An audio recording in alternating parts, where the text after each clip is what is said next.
This is the continual evolution of the East Coast beat. Easy as the breeze.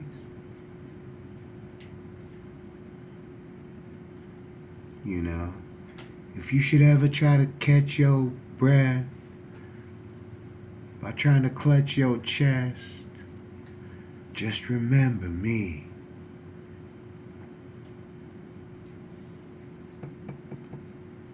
Simple and as clean. Easy as the breeze.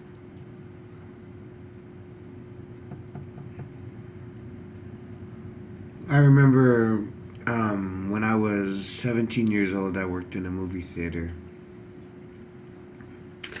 I remember when I was 17 years old, I worked in a movie theater in Florida, and they showed, I think it was Bette Midler, and it was where she was singing for the troops. I think it was based on a real life. It was. And anyway, Bette Midler was playing the role of this World War II USO, United States, Army tour where they had this popular singer from the States come and visit, you know, and then she did it in Vietnam.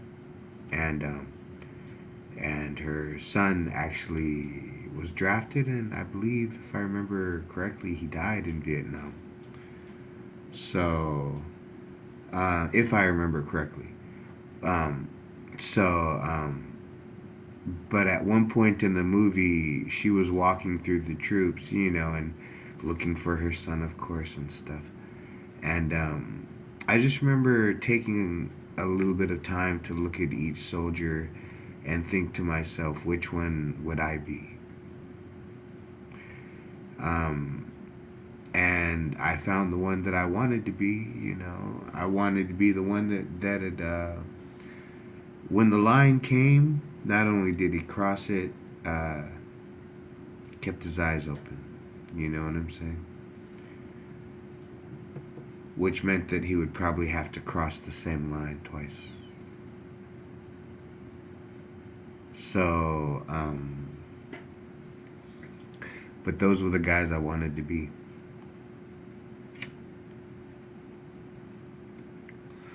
I like the tabs on the shoulders, and I like the badges. Of course, if I could have earned some myself, I would proudly wear them. I wore what my unit wore, um, and that's fine. It was I really liked my Class A dress uniform. I think I wore it to a couple of court martial or Article 15s, not court martials, but I wore it to a couple of Article 15s, and that was it. I didn't. When we flew out of Germany, we could not fly out in uniform. We couldn't fly out in dress uniform, so our parents could meet us at the airport, and like that was no no. You know what I'm saying? We still had to make it to our flight, and then we had to get to South Carolina, and then you have to out process there, and then by the time you out process there, you can wear your uniform if you want to. You're no longer a soldier. You know what I'm saying?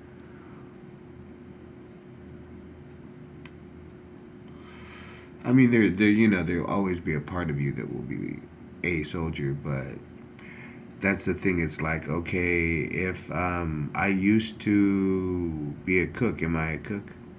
Yeah, I'm a cook, but am I a cook? Could I do the same thing right now? After 20 years of being away from a grill, would I know the settings? Would I know how long, this has actually been on while I've been over here chopping vegetables? How long is these pork chops and this burger and this chicken sandwich and this, whatever omelet, all this other stuff? How long's the pasta been in the water? You know, could I do that after 20 years of being away from it? Pick up a 50-pound bag of potatoes, rip it open with my bare hands, or fuck with it with some knife and then rip it. It's like, I don't know, man. I've seen 50-year-old cooks. I've seen older cooks than that. It happens, but what can I say? I played high school football, and I sustained injuries that yeah, they'd always be like, yeah, you're gonna feel that when you're older, and I'd always be mad. Fuck that, you know. I'll walk through it. Well, I'm walking through it. You know what I'm saying? You get hit hard, you know, but it teaches you for every time you get hit that hard, it teaches you a little bit of humility. You become humble, but it teaches you a little humility. And then when you cross that line again and you know you're willing to get hit hard for what you're fucking doing and saying, bam. You know what I'm saying? That's when you start thinking on another level. That's when everybody realizes this has now evolved into something new, something they're not comfortable with, because most people are not comfortable with true novelty. It becomes eerily too real, and then they forget what's real. And then they hate themselves for that.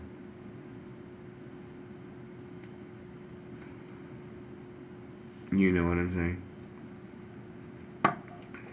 It's like, okay, every day, what do you do? And then you want to play. Do you want to play what you do every day, all day? Or do you want to play novel games? Things you've never heard of, win prizes you've never won, come to an understanding that, you know, there is more to life than the 24/7 wake up and face another day reality. There are breaks from that.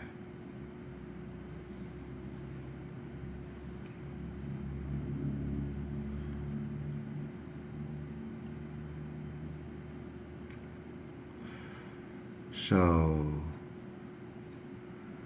you know, you come into this reality and you think, okay, like I said, football, getting hit hard in football, you know, but still, after getting hit hard in football, I still hit hard back. I still tackled hard in soccer. I still fucking got down in basic training. You know, not to the nth degree, but you know, what can I say? I mean, okay, look, if you're on a team, you want to win. You want to put the people that do the best, you want to give them the opportunity to win. And then when you're winning so much, then you can let me in. You know, me, third string defender, you know, let me in for my 15 minutes. But every now and then, I've been the guy that played the 45, you know. And thankfully, I've never been mad to give up the 15 minutes. Hey, bro, we're winning. Go in and fucking play your heart out. You've showed up to every practice. You've dressed up and played 3 minutes the whole season. We're up so many points. Just don't blow it, bro. You know, don't prove why you only play 3 minutes. You know, like, I think maybe that's why a lot of people don't compete in high school sports. Honestly, they don't want to lose. They don't want to know that they're not the fastest. They don't want to know. You know, there's always going to be, well, these are not running shoes. I'm wearing too tight jeans. This is not.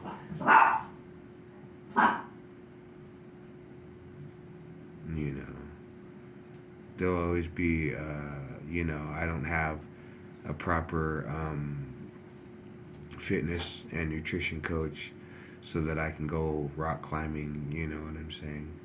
When it just comes down to the fact that, you know, I'm fucking 5'7", There's, I mean, I'm 5'7" and I'm thicker than the average guy my size, my height. I'm a little bit thicker than, and it's not all muscle. So hanging from the side of a cliff is a little bit harder on me than some fit guy, that with a better body designed for, leaner, lankier body. You know what I'm saying?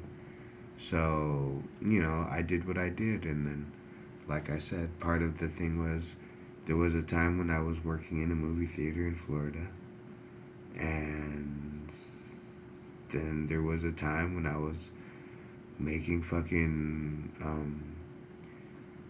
uh, gravy in Virginia, and then there was a time when I was making omelets in Germany, and there was a time when I was flipping French toast in the desert, and then there was a time when I was working at a hospital in Colorado, and all of that as a cook. As a cook. That's what I try to tell people.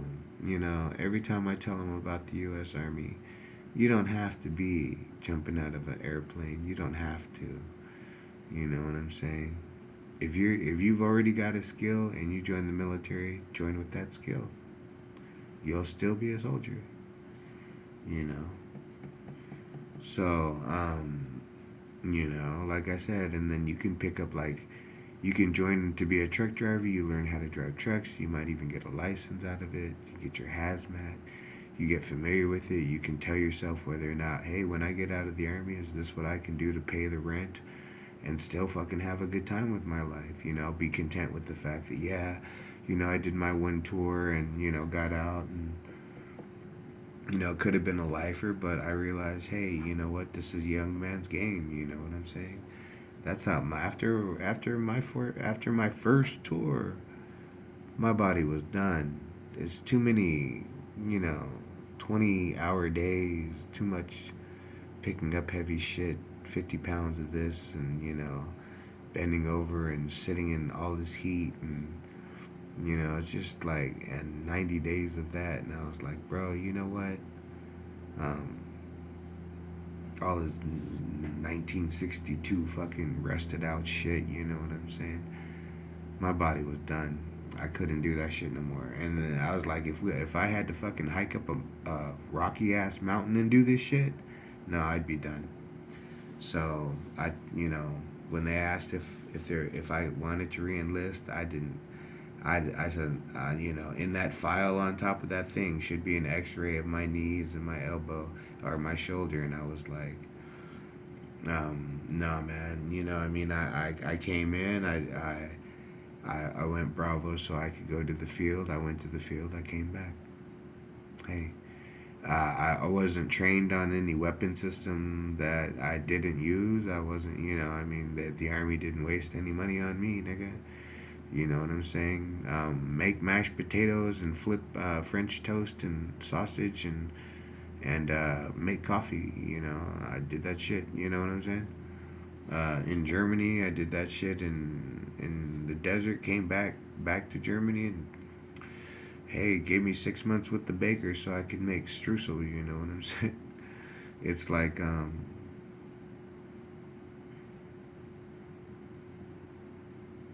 and then like I said, I took all of that, came back, ended up in Colorado, worked at a hospital. I worked at a steakhouse.